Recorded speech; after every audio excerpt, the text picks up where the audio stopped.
This is another wonderful moment in the presence of the Lord. You are blessed and you are a blessing to hear what God is saying in the now. Brethren, it is what God is saying in the now that matters. Not what God will say. Not what God has said. But what God is saying now.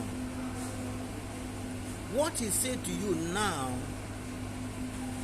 prove the intimacy you had with him.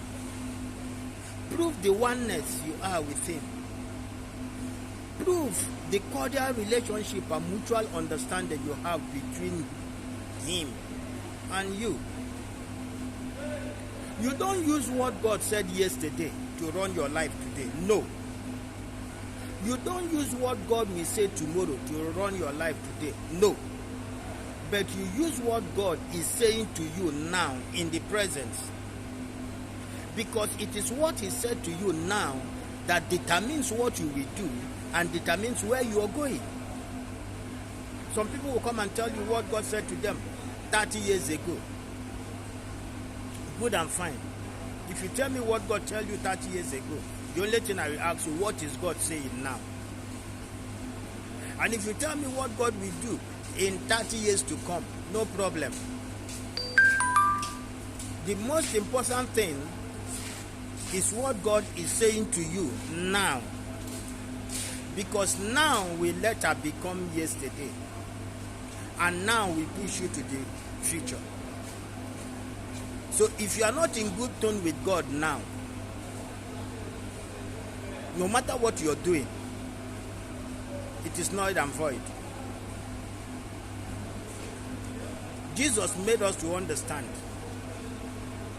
that it is the will of God you do that matters. And the will of God is not what God has said. The will of God is not what God will say.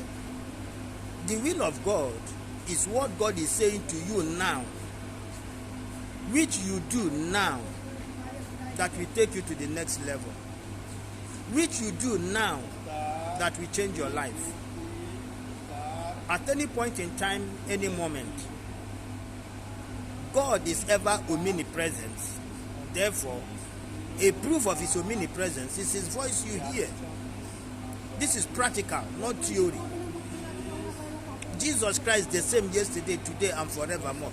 Jesus was speaking yesterday, he is speaking today, and tomorrow he will still speak. But the most important one, what is he saying to me now? Because what you hear now determines what you will do after now. If you can't hear God now, you can't serve God now. If you can't hear God now, after now, there is nothing you can do. It is that thing which you hear that determines what you will do. Jesus said that I do nothing of my own as I hear from my Father. You need to hear from your Father. Because your Father, the Father of Jesus, is your Father. The same way Jesus did nothing except what he heard from the Father, is the same way I myself will do nothing except I hear from the Father. Nobody hear from Jesus and nobody will hear from me. Nobody here on behalf of Jesus. Nobody had the Father on behalf of Jesus. Jesus had the Father direct. The same way I received Jesus, I don't expect anybody to tell me what Jesus is saying. I don't expect anybody to tell me what Jesus, who is inside of me, is saying. But I am the one who stands a better chance to tell somebody what Jesus, which I received, which is inside of me, what he is saying now is what I can tell you.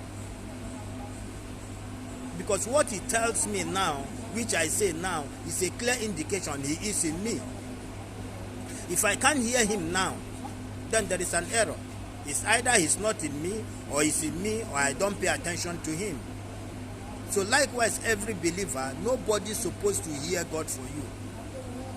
It's just like this big error people keep on saying. Your fellow human being becomes your spiritual father. Then what is God? What did Jesus say about spiritual father? Jesus said that nobody should call any man on earth his father. All of us are brethren, but today you see somebody, when you call a human being of your type your spiritual father, then what is the position of God? Everybody is the same. Everybody has the same father. which is Jesus, which is God, which you can hear from him at any point in time, anywhere, any place. So you have no right to call your fellow human being father. He's your brother. The worst part of it, they call that my spiritual father. I see people who call 2 or 3 ministers. This one is my spiritual father. This one is my spiritual father. General Overseer A is my spiritual father. General Overseer B is my spiritual father. General Overseer C is my spiritual father. What a nonsense. What a nonsense. Then that person you call your spiritual father, go and still have another person as your spiritual father. But if you have only God, because Jesus said that don't call anybody your father, only God is your father. And specifically, I mean spiritual father. I am a father to my children, but I'm not their spiritual father. Their spiritual father is my spiritual father, which is God. God is the spiritual father between me and my children. So I do tell them, what I say to you and what God said to you, take what God said to you and not what I said to you. What your spiritual father says is the final. Brethren, don't let anybody deceive you. The will of God is a proof that God is your spiritual father.